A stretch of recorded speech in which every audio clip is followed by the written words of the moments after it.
Everybody was stunned last Thursday night when a Clemson quarterback was taken number one in the NFL draft. We got Jason Priester on the line from allclemson.com on the SI platform, and hopefully nobody, unless I clear this up, Jason, so I know I'm going to get comments from somebody that thought I was actually serious when I said that about us being shocked about Trevor Lawrence being selected number one. So I better take tongue out of cheek and let everybody know. Yes, this was the obvious choice by anybody that would have selected number one, and it happened to be, of course, Jacksonville. After a stellar career from Trevor Lawrence, when you think back on his career, what he accomplished, and also how he projects toward the NFL, why do you think he has been without a doubt? Like, there's been no question about it for like almost 2 years now that he would be the guy. Yeah, that's been the worst kept secret in football the last couple months. But I think Trevor Lawrence checks all the boxes. He has all the intangibles, and regardless of any analysts and the way they saw his SI interview a couple weeks ago about his comments about his work ethic and his dedication, I've been around this program up close for a couple years now, and there's not a guy that works harder than Trevor Lawrence. He puts in the work each and every day. He's a guy. He's one of those guys that every day he wants to be better than he was the day before, and the ceiling is just so high for this guy. If Jacksonville can surround him with the right talent, they've got their quarterback of the future, because he's got everything. He's got all the makings of a franchise quarterback in the NFL. Yeah, Trevor Lawrence, man, just run down the litany of accolades and accomplishments at Clemson, and it's stunning. He only lost in the college football playoff. Those were the only L's for him. 67% completion percentage. He topped 10,000 yards in that final game against Ohio State. 90 touchdowns, 17 picks, 18 rushing touchdowns. So he accounted for 108 touchdowns. And had, of course, one season shortened, and another one, of course, he didn't need to play as he moved on to the NFL. Got Jason Priester on the line from allclemson.com on SI, so check out his work right there, covering the Clemson Tigers. Things have been a bit quiet after spring practice, and Clemson, one of the first teams to hold its spring game, and we expect a whole lot of news coming out here maybe in the next 6 weeks when the dead period ends and visits to college campuses ensue again. And we'll continue our look at the NFL draft, and another huge name here also going to Jacksonville. So Urban Meyer liking in the Jacksonville front office, I should note as well, liking these Clemson skilled players, with Travis Etienne, the most prolific back in the history of ACC football, coming off the board in that 25th slot. Yeah, now this one surprised me a little bit. Not that I don't think Travis Etienne is a first-round talent, because I do, absolutely. But I thought Jacksonville, they had bigger needs than at running back. They had the guy, Robinson from last year, who was a rookie, went over 1,000 yards. I think they just signed Carlos Hyde. I thought they were pretty set at running back, and then to spend the first-round pick on another running back, that was a little surprising to me. I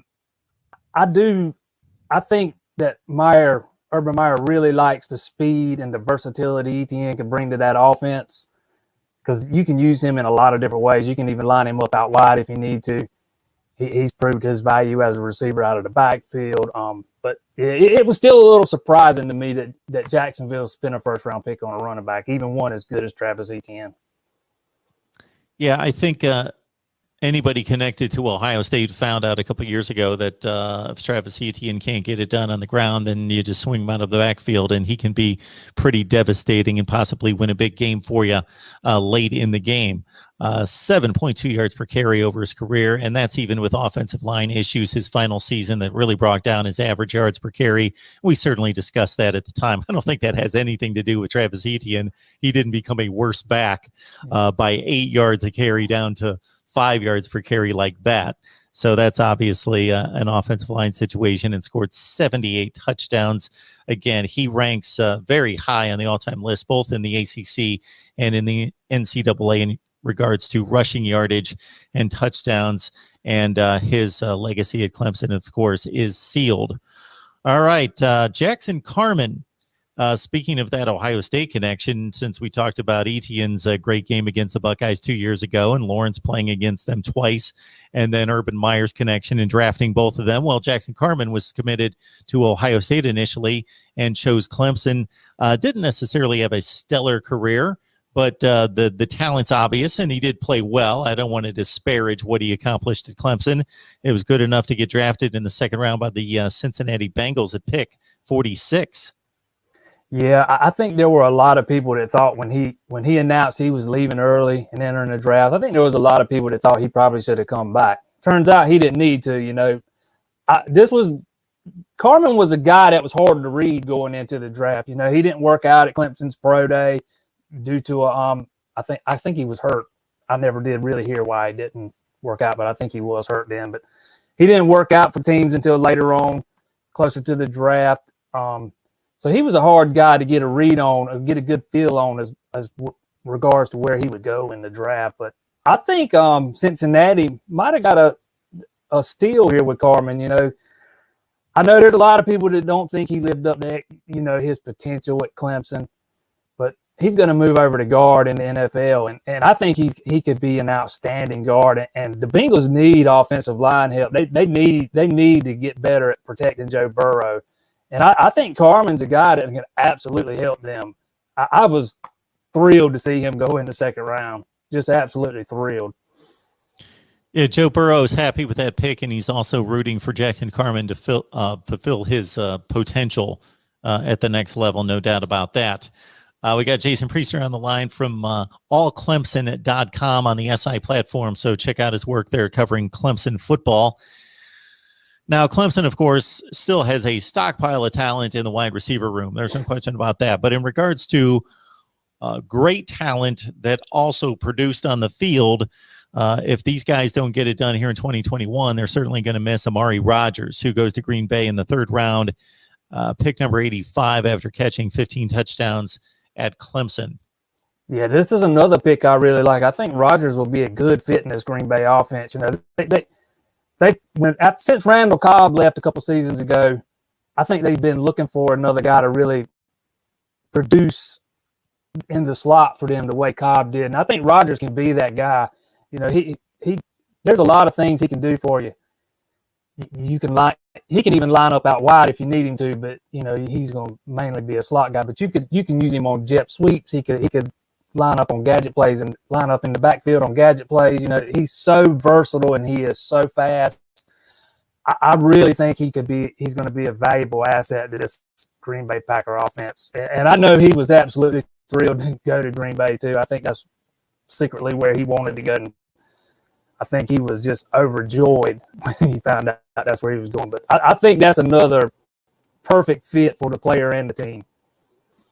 Well, he could be receiving passes from one of the greatest quarterbacks of all time, or maybe he won't be. we will see how that drama plays out. There, we had to watch that one. So the quarterback situation in Green Bay could change drastically in a hurry, and we all are aware of that situation. Staying at wide receiver, for a guy that had a much different career than Amari Rogers, who, of course, we saw as a star pretty much the entire time at Clemson, Cornell Powell came in pretty highly touted, but I knew of him. He only caught about 20 or 25 passes in 3 seasons at Clemson, so he was not meaningful in the big games. Most college football fans didn't know the guy existed, and then all of a sudden he's a major factor in his final season as a senior, catching 53 passes for 7 touchdowns. So he really came through when they needed him, and now he moves on to Kansas City in the 5th round.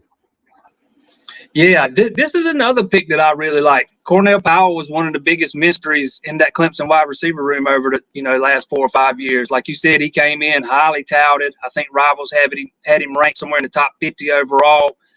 But it just took him a few years to put it together. He's one of those guys that would have been understandable if he had decided to transfer and move on somewhere else and play, thinking he could easily make the 2 deep somewhere else. But he decided that's not what he wanted to do. He was going to stick it out at Clemson.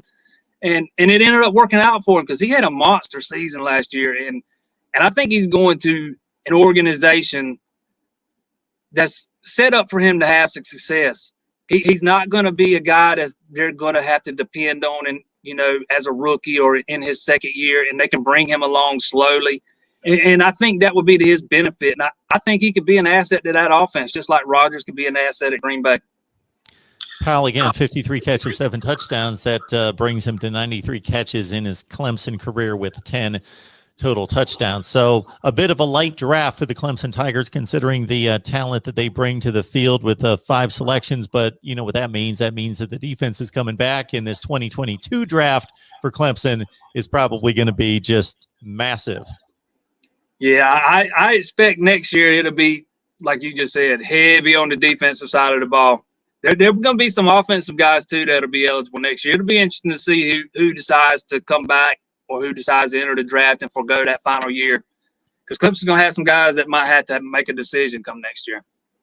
All right, everyone. You can find Jason's work over on allclemson.com on SI. And, of course, you want to get set for Clemson football as we head toward August and August camp. And there's going to be a whole lot that's going to break here in the next 6 weeks to 2 months with all sorts of commits now that the dead period is ending at the end of May.